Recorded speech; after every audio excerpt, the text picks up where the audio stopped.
Good morning, everyone. How are we feeling? A little chilly out there. A little chilly out there. We're getting used to it. Thumbs up. Good, good. Welcome to Creative Mornings. I see some new faces, see some familiar faces.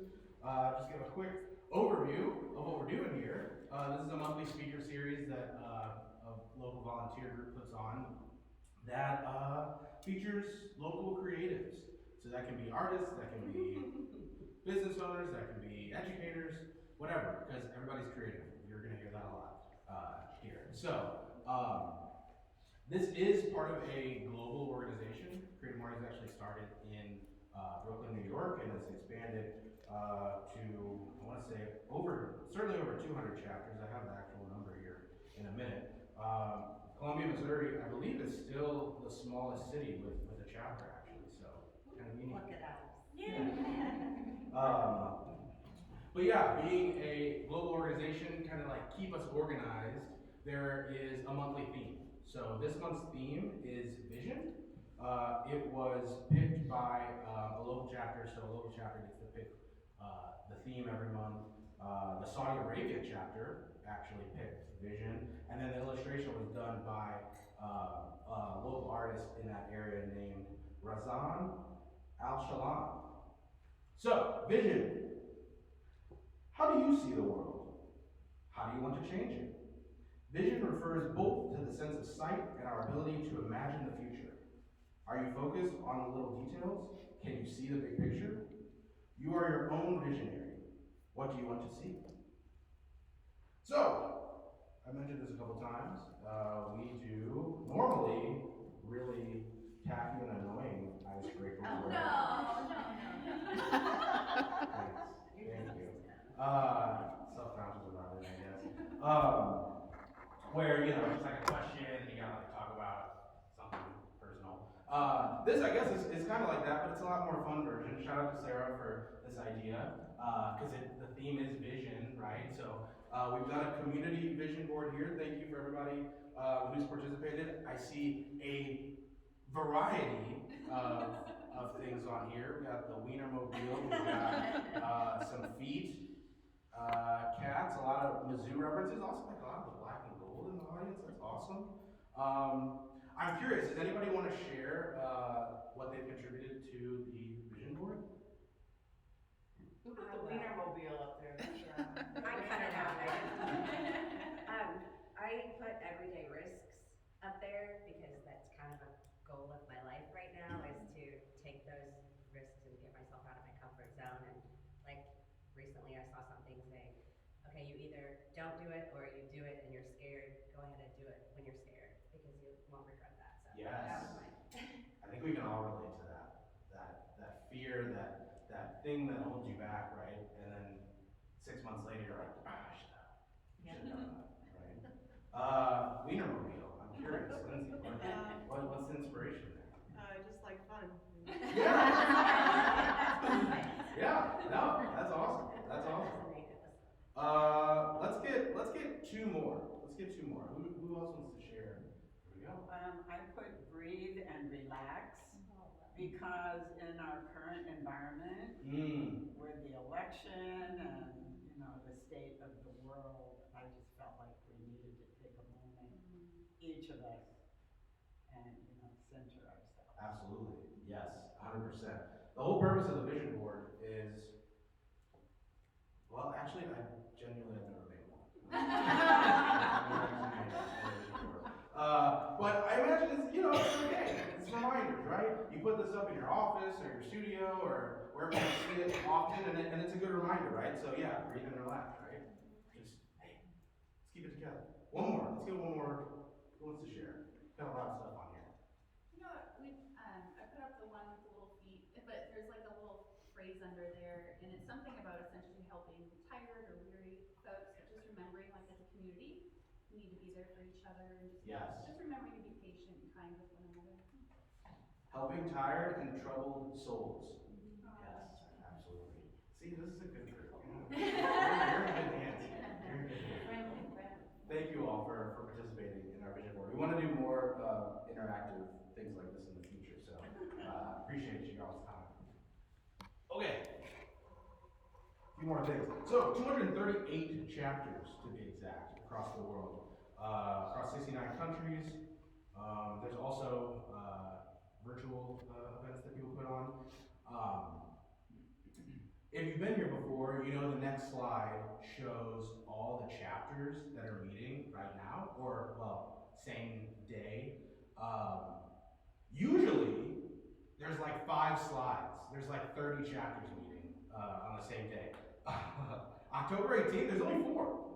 Yeah, I was looking at it. A lot of people are doing it next Friday, and I bet they're like dressing up for Halloween. And they're doing I know. Usually, yeah, like I said, usually the third Friday is a pretty popular one.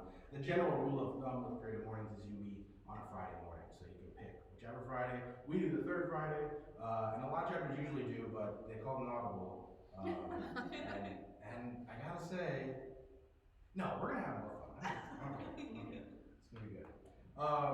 Shout out to the Mount Mini Gallery. Such a great venue for us. They make it so easy, so accommodating. Great, just features, and I love the fact that you come in here and it's different every month, right? It's a different space. So thank you to all the artists, and special thanks to Angela, one of our volunteer organizers, for securing this spot for us. Also want to give a shout out to Danny's Landscaping. If you have coffee or donuts, that's because of Danny. If you, I've kind of like started geeking out over like landscaping stuff. Instagram really like is driving that home for me right now. If by chance you're kind of in that same vein, highly recommend checking out Danny's website and social media. They're good about posting all the work they do, and obviously if you need work, the pictures speak for themselves, I'll just say that. So thank you to Danny. Speaking of sponsors, if you would like to sponsor Creative Mornings, this is, like I said, 100% volunteer run. Tootie's making a little money on the side by doing this, but otherwise we're all just, here for free. So if you know anyone that would be interested in volunteering, or volunteering, sure, but also being a sponsor, please reach out either via social media or our email, columbia@creativemornings.com. Last thing, before we start the main attraction and I stop talking, is our manifesto. So if you've been here before, each month we read the Creative Mornings manifesto, just to kind of like get us in the vibe of the day. I think the vision board did a really good job of that, but we're just gonna, this is the cherry on top. I need a volunteer to read our manifesto today.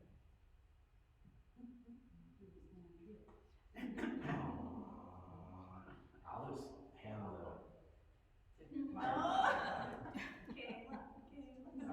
I'm just gonna give it to my wife. Oh man, I've been coming to this for years, and this is the first time I've been rotating doing this. So,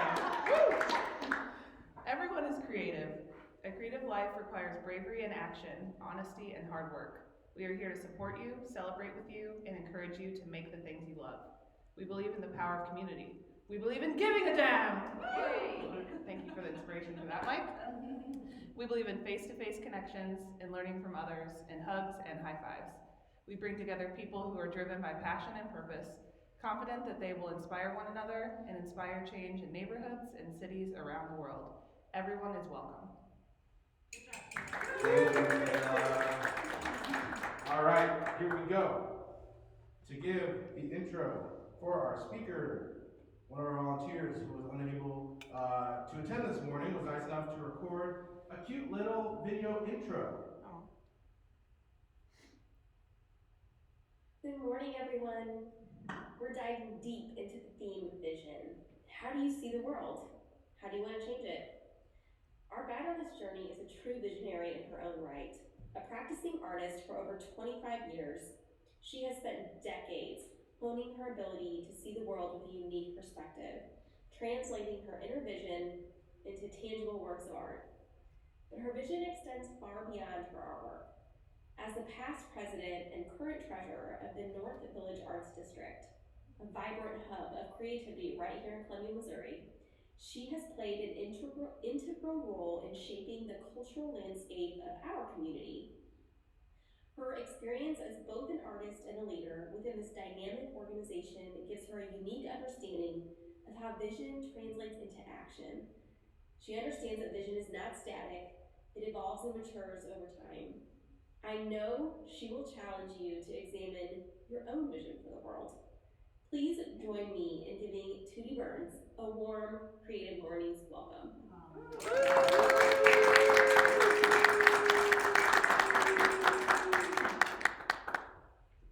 Thank you.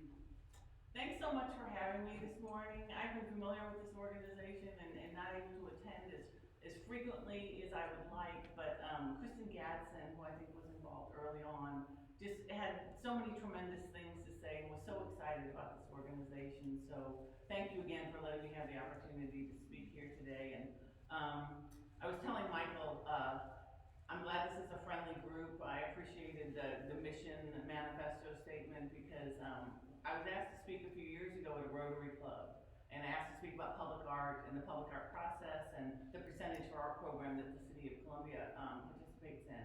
So I was speaking, and then and I would like to encourage questions at any time. Please feel free. That makes the conversation go better. But at this particular Rotary group answered, well, why are our tax dollars paying for art?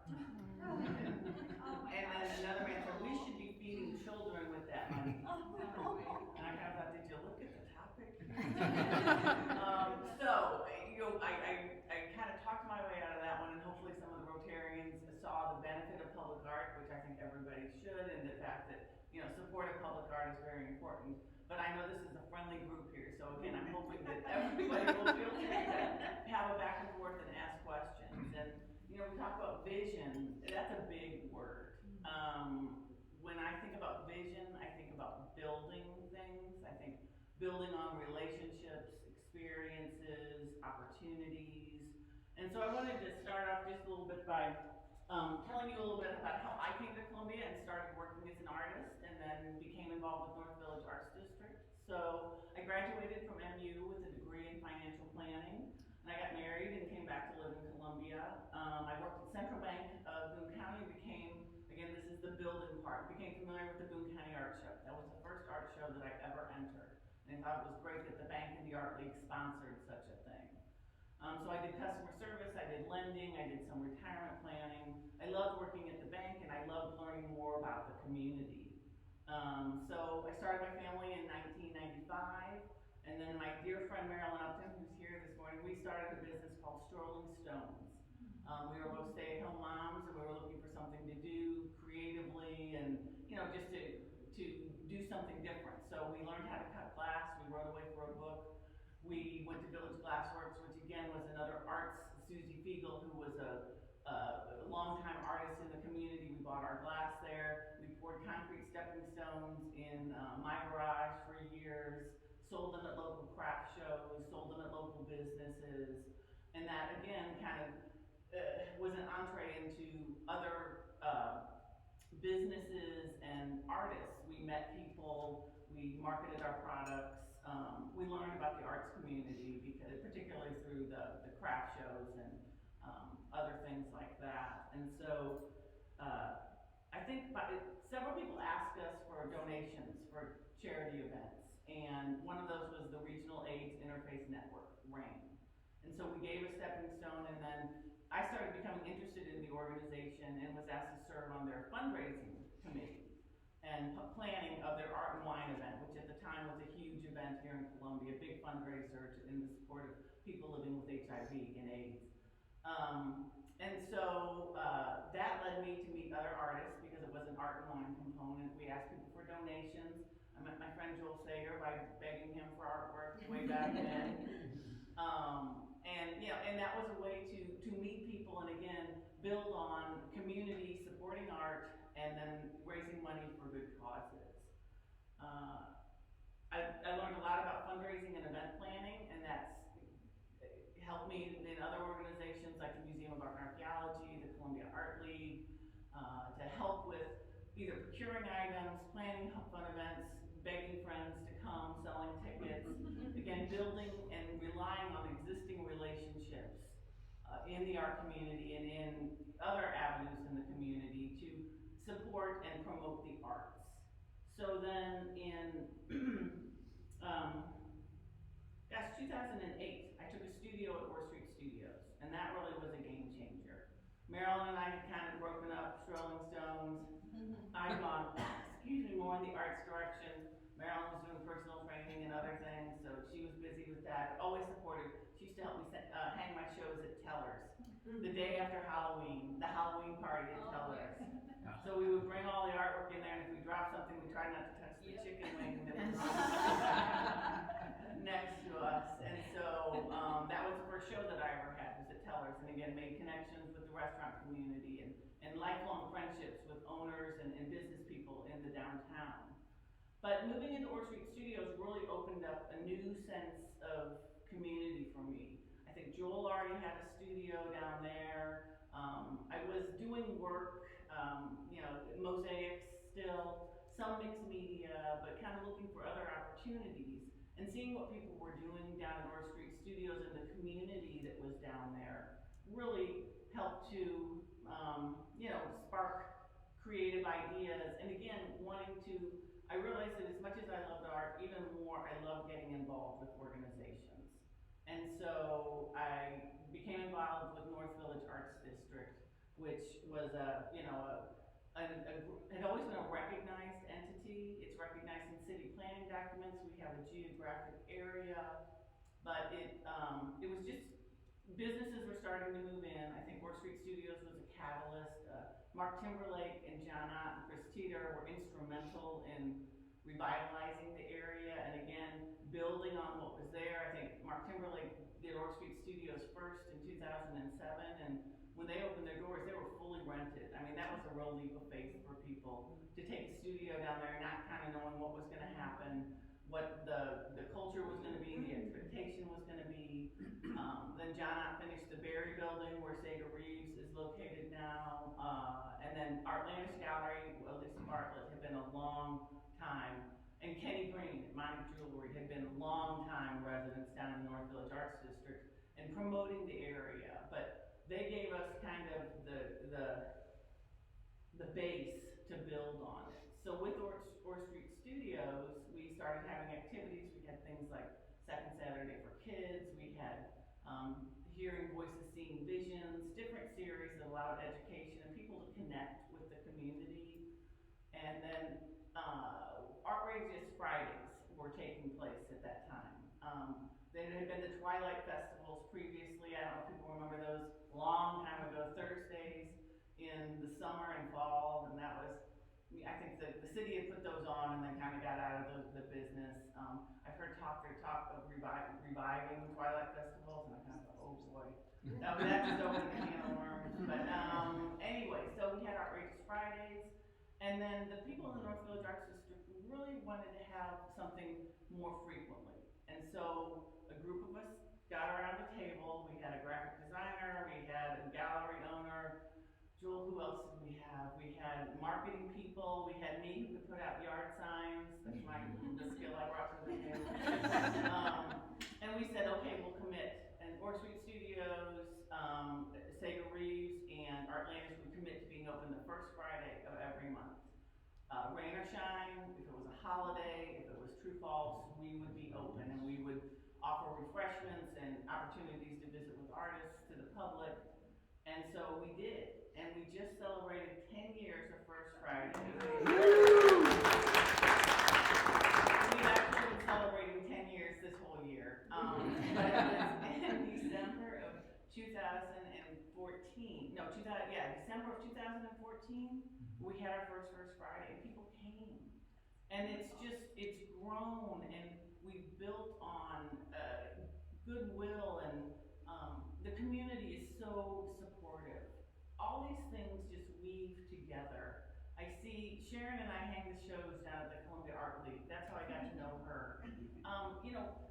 I've been lucky that I have the opportunity to get out and volunteer in these organizations and spend my time that way, and I recognize that. But it's just all the relationships just you learn things when you talked about, somebody said about getting out of your comfort zone and maybe going out when, you know, you didn't really feel like it. I truly believe in that because when I think it's cold, it's dark, I'm tired, I don't wanna go to the opening here, I don't wanna go to that speaker, I never come home where I haven't learned something or met somebody new or been encouraged or sparked to think about things in a different way. And so I'm so thankful that you all are here this morning because it's early.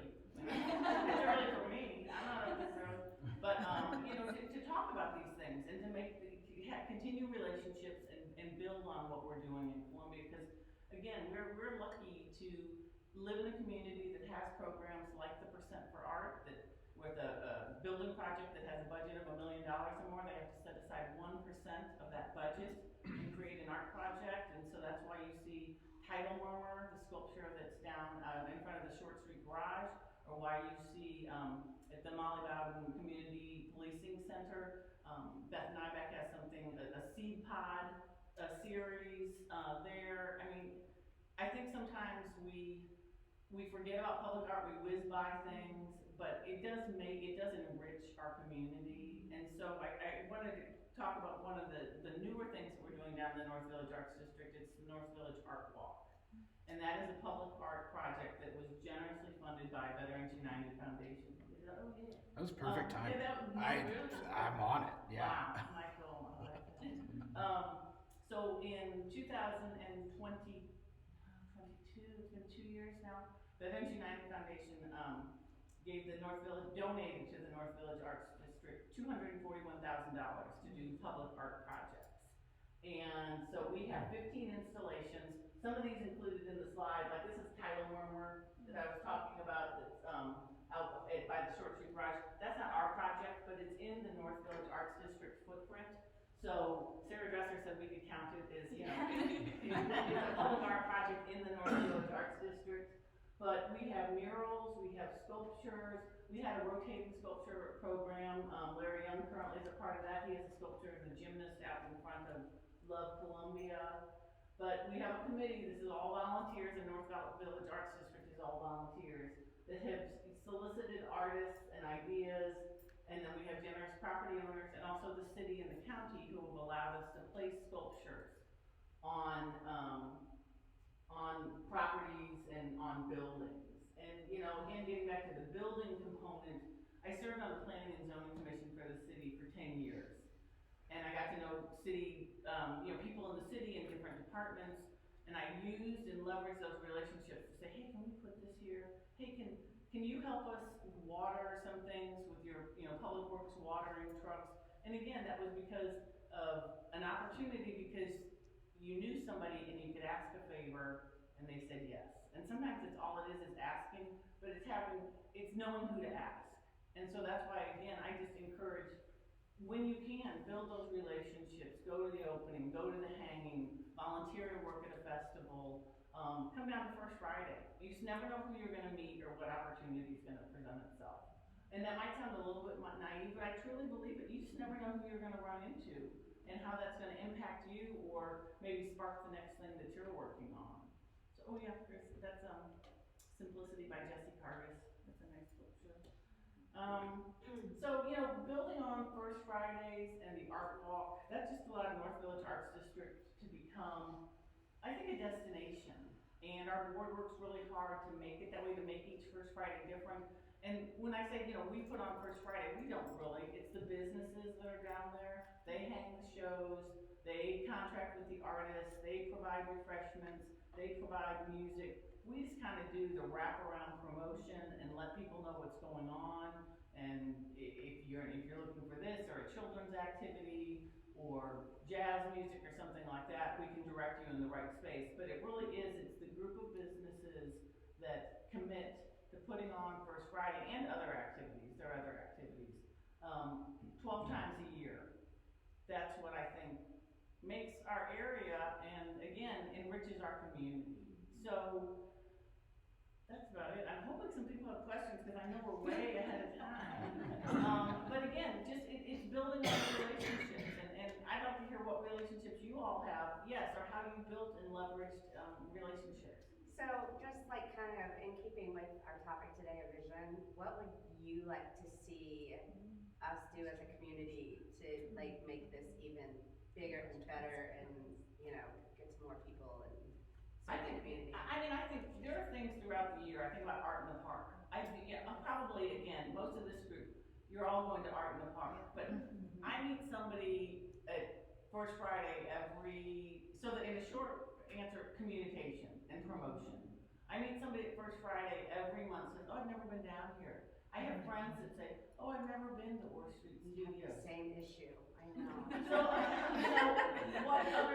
what do you do then to try to communicate with people to encourage them? Because once they come down, I think it's a comfort thing. Once you find your way, Yeah. you'll find your way back. Yeah, I'm always talking about how amazing this place is. I'm always talking about how it's a hidden gem. I'm trying to get more groups to come out here to like spread the word. And one of the things that I would like to do, my vision as serving this organization and our arts community, is to try and get other sectors of the community more involved, and like the corporate side and businesses and other groups, and say, hey, we've got this great venue space. Oh yeah, and there's amazing art here too.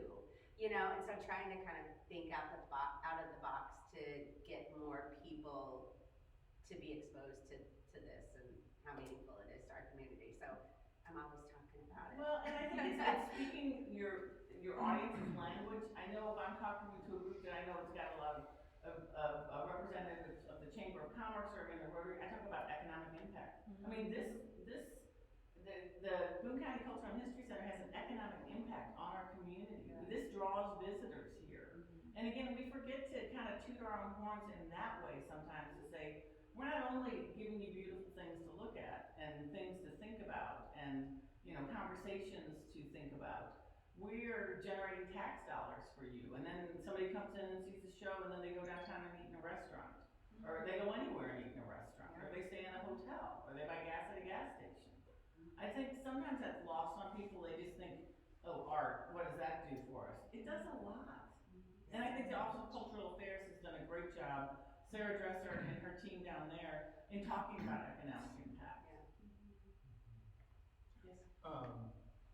Is the art walk codified in some way? Like, I know the African American Heritage Trail here in town, there's like a software package that you can walk it and get the kind of audio of the things that are going on.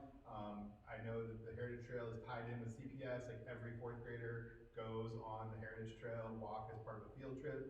Could the art walk move into that territory? I mean, to get a certain grade level who comes every year and makes the art walk and gets to visit all those pieces, and could there be an audio for people who aren't, you know, if it's not First Friday and people aren't milling around, to move through that space on their own and learn? Yes, and that is something we've talked about since the very beginning of the art walk, and we're actually working on that with having QR codes on the pieces so that you could do a self-guided tour, talking with the Office of Cultural Affairs about having, whether it's, you know, a podcast or a summary of the pieces so people can walk around. But yeah, that's super important because not everybody can sign up for a Saturday morning tour necessarily, but they might be able to they'll be in the area and they can check out 3 or 4 pieces and say, oh, you know, I learned something down there. I think that the African American Heritage Trail is a great example of something that is incredibly organized and promoted so well.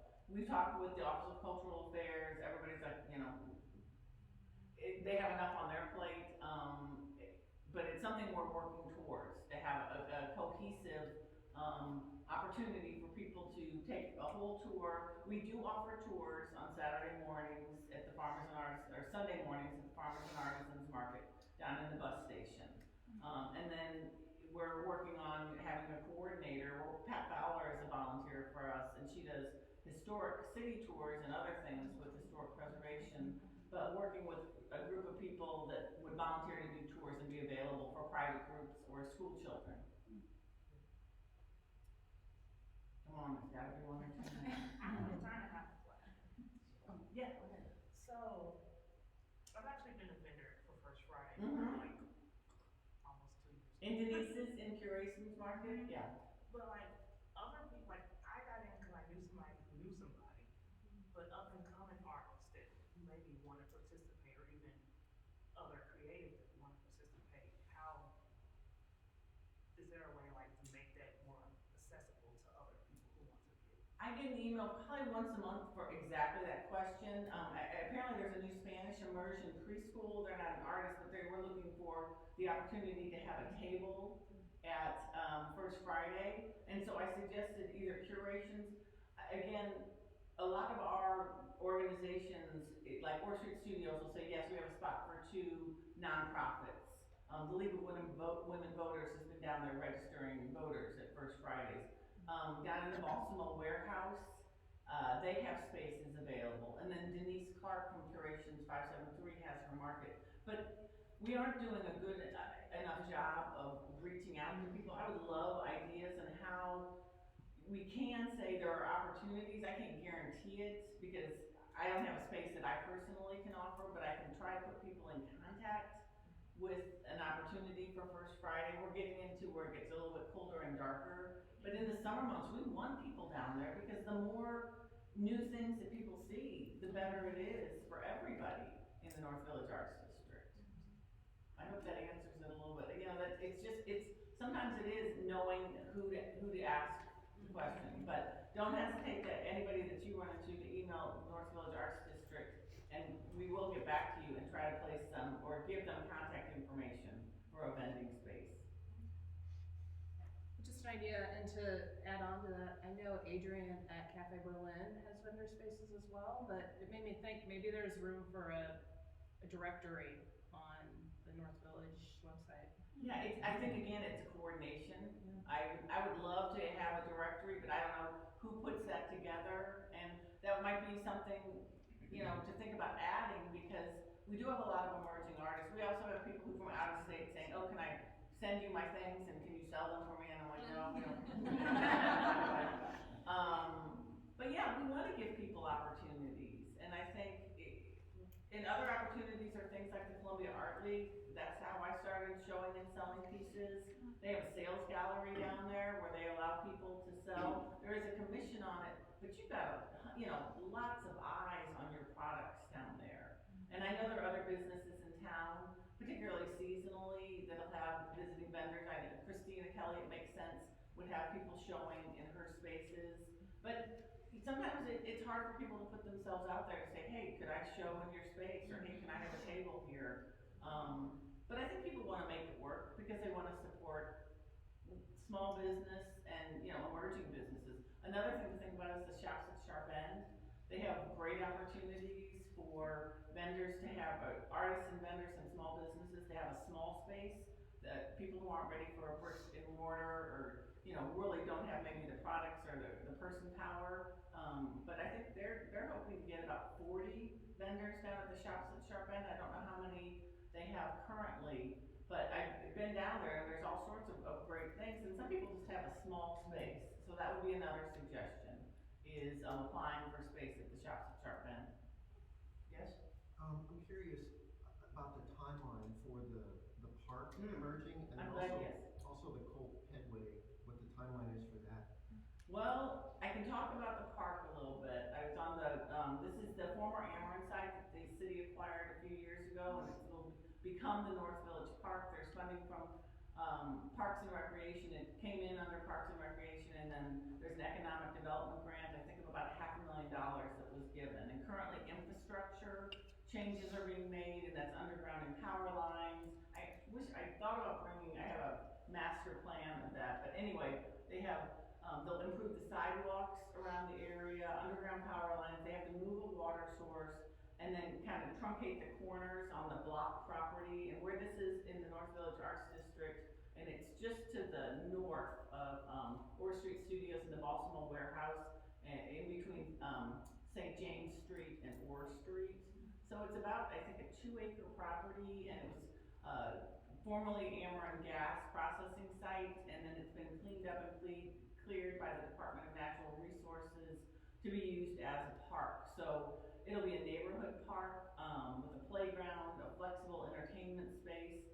We really advocated for keeping it truly that, a neighborhood park that people could use, whether it was from neighboring daycare centers or things like First Friday, we wanted to have a small activity down there. We didn't want to have, we hope it doesn't have a major noise, trash, parking impact on the residents down in the area, because that is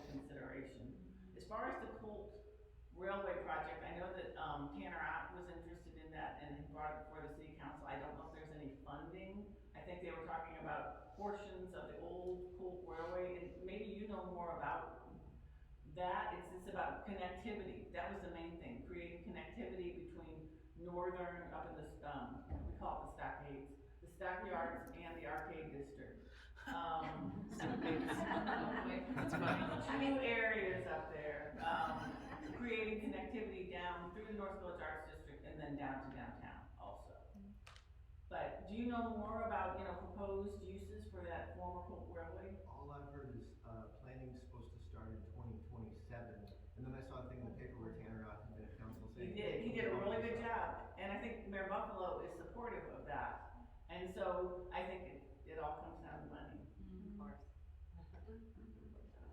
Yeah, so advocate for that. Again, these are things we can do. We can talk about these things with our friends and say, hey, this would be great. Wouldn't it be great if we had a pedway or a bike trail? And that's good for businesses, getting back to the economic impact. Wouldn't it be nice if you could have dinner up in Stockades, Arcades, if you could have dinner up there, ride your bike down, come visit a gallery, get a cup of coffee somewhere. I mean, leave your money throughout the city of Columbia. The thing that Janet Godin with Parks told me when I asked her about it last was that it was 2027 was the current time they were going to start planning and design, and the city's main thing they were grappling with was, is it going to be a rails to trail or is it going to be a rails and trail? And that sparked me to think, like, that'd be great in like the 50 or 100-year vision if we could also have like train service back to downtown Columbia all along the corridor. I say more power to you. I talked to Tanner, because she's fired up about it. Yeah. I thought of something and then I forgot. Sharon? I wanted to put a plug in for the spoken word as part of the arts community. We have a lot of writers in Columbia, poets, novelists, people who write, nonfiction. And we're doing a monthly reading and working with Adrian over at Cafe Berlin. My mom has read it those before. Teresa Cooper. Yes? Oh, yeah. So, I'm hosting that. We'll have the last one for this year, and then we have a full schedule for next year already. You guys are organized. And it's great. Well, there's so many writers that want a venue to share their work. We sell books and that kind of thing, and Cafe Berlin is a wonderful place. They are very open. supportive, yes, of a variety of different organizations. I know, I've been out of my studio since we had the fire, so I've been gone for about 3 months. I wanted to Visions and Voices. I wanted to also put a plug in for Gore Street's Hearing Voices, Seeing Visions. I was fortunate to do a presentation with Kate Gray, who's one of our wonderful local artists. And I did poetry and she presented her paintings. And so there's so many opportunities for art of all genres, not just visual art, in our community. And we're so fortunate to have all these creative people and all these opportunities to share our work.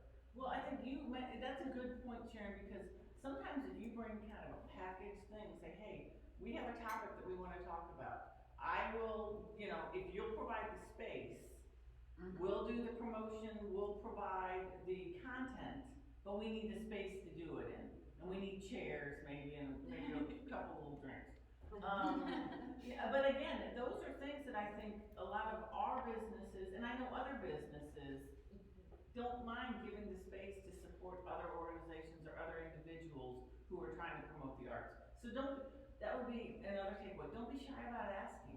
I mean, no is not an evil word, and maybe no turns into yes at some point in time, but most of the time it's yes. We will help you do this. We will help you make this happen. And on that note, I think working with Cafe Berlin, we're able to bring in customers who buy drinks, who buy sandwiches. So we're helping their business. Right. And they're gaining a reputation as an art venue.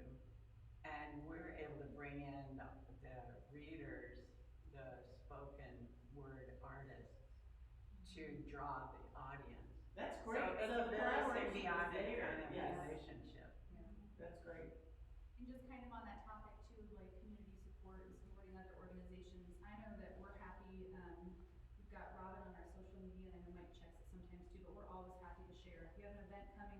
something going on in your space, like share it with us. We'll put it in our newsletter, we'll put it on our stories, like we're happy to co-promote everyone here, so. If we could ever come up, and by we, I mean all of us and the city and the whole community with a great calendar or mechanism for getting information out where it's one click to say, this is what's happening. And the Office of Cultural Affairs does a good job, but that's what I hear over and over again.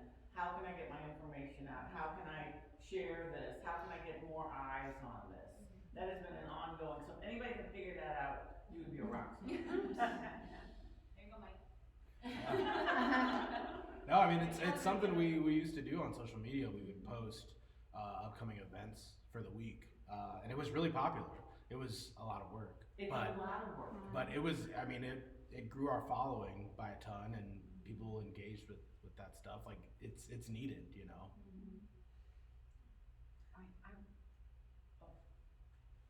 It's a little bit, I think, a problem of an embarrassment of riches, that an advantage of being in this town is you are 2 degrees of separation from whatever the groovy project is, and you can be right there in it. And to be somebody who doesn't have the right background or contacts or whatever, you can just ask somebody on the street and end up being plugged in a really key way to some of these great things. But then you get busy because there's so many great things that you can be right in the middle of. So Sharon was looking at me a lot with the spoken word. I host a fundraiser writing event for City of Refuge. It's poetry in the month of April, and we're on the Unbound putting that together. So, you know, here's another venue of spoken word things and readers, and getting community together, and getting not just the generators of the material, but the audience for the material all together in one room. But then, you know, suddenly your calendar is booked out. You can just, you know, there's something to do every morning, noon, and night. There really is. Yeah. And most of it's free. Creative Summit once a year in Columbia. Right. Together. And I was thinking that about the emerging artists, like has the Arts District ever done anything that's just like an event, kind of like First Fridays, but like a theme of just like amazing emerging artists? I know Columbia Art League has an emerging artist tent, and they featured that previously at Art in the Park. Orr Street Studios has 4 artist in residence studios that it's sponsored by Veterans United Foundation, that allows younger artists to have and underrepresented artists to have studio space and a small stipend. But no, we never have.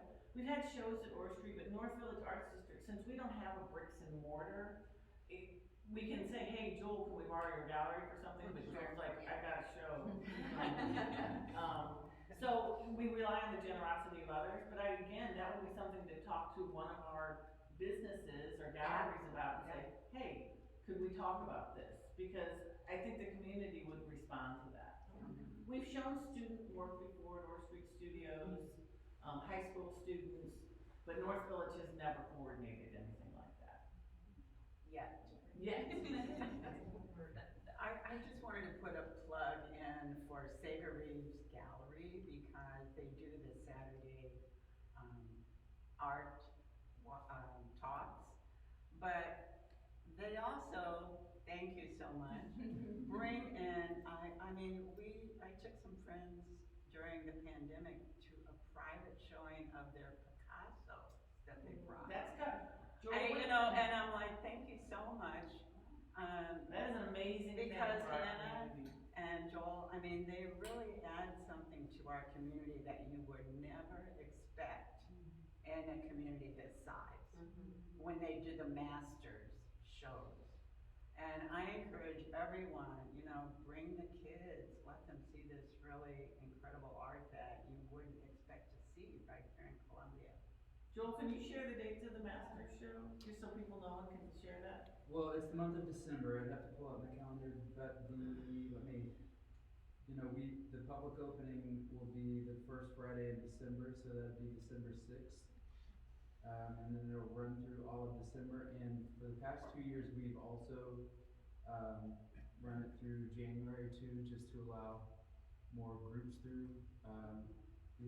We actually have sponsorship specifically for the Masters exhibit, so a lot of what that allows for is a curated group tours for, you know, adults, learning events, but also educational tours for different schools, CPS and private schools as well. So it'll be up December through January. So, but yeah, don't miss the opening December 6th.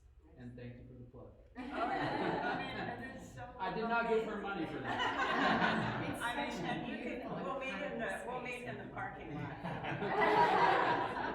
But, I mean, you would never. I'm really glad this is my first time. I'm glad I came.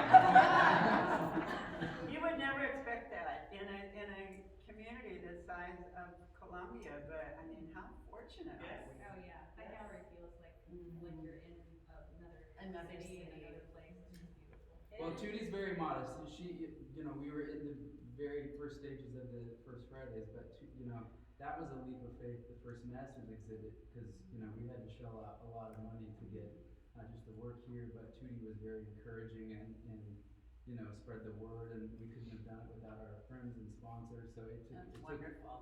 you know, I mean, we had to buy a $10,000 insurance rider just to get the work from all the different places to Columbia. So it was a huge leap of faith, and Tootie's very modest about it, but was integral in the inaugural Masters. So thank you, Tootie.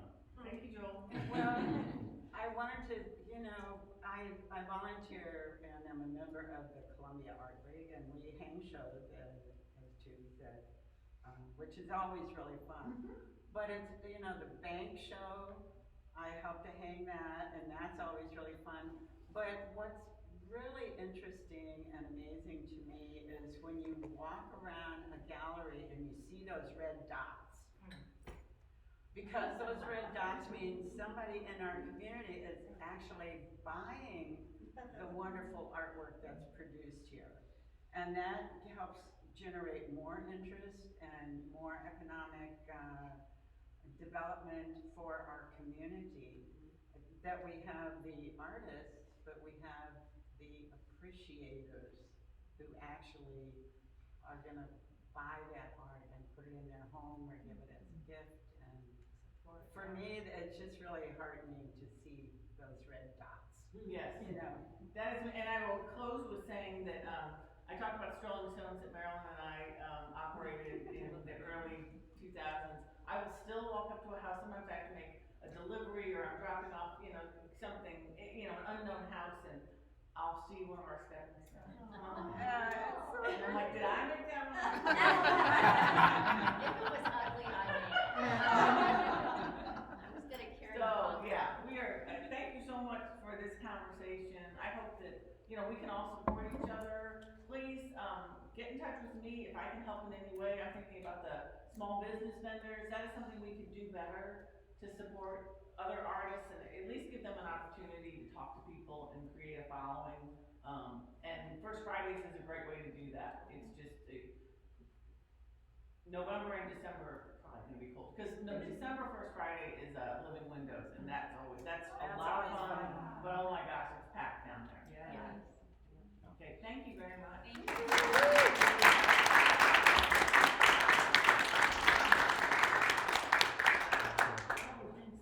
Thank you so much, Judy. That was so fun. Such a good conversation. That's why we do these, you know, like, I appreciate your point earlier of like, you know, putting yourself out there, and every time after an event, it's like, you feel way better than when you were, you know, worried about You're going glad to you the went. right? And that's one of the big reasons we keep Creative Mornings going, is you tend to leave here with a bit of a pep in your step, right? A little feeling inspired, feeling like there's a community that supports you, and I hope you all leave today feeling that way. Like I said earlier, we do this every third Friday of the month. It's funny, when we started this back in, our first event was in February 2020, great timing. We contemplated doing First Friday, like doing it the morning of, being like, all right, we were the first event of First Friday, every First Friday, we're like, We'll do the thing. But yeah, third Friday of every month. We are taking December off, but we'll be back here at the Mom Mini Gallery next month.